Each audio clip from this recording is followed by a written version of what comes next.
আসসালামু আলাইকুম রহমতুল্লাহ বারকাত। ইয়াহুদ আলাইসালাম, আমরা হুদ আলাইসালাম বাজারে চলে এসেছি।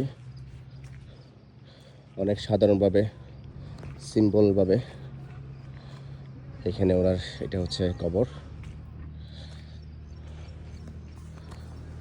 এটা হচ্ছে এরিয়া, এটা হচ্ছে হযরত হুদ আলাইসালাম।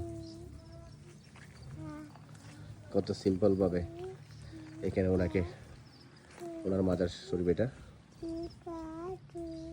আমাদের দেশের মতো না, আমাদের দেশে হলো তো পুরো এরিয়াটাই বাউন্ডারি করে এই স্বর্ণ দিয়ে মোড়ায় ফেলতো।